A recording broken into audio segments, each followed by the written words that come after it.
Today we're going to be talking about belts, specifically belts for your CMM, which is what virtually all CMMs have because these are what keep your machine moving. So something that you may not think about when your machine is running optimally are these belts failing. So this is what's great about our service department.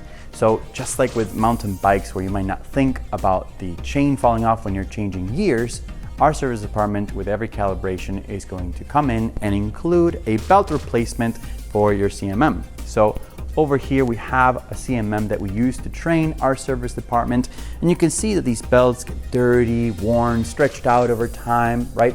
So you don't want this. The worst thing is a failing belt that takes your machine down.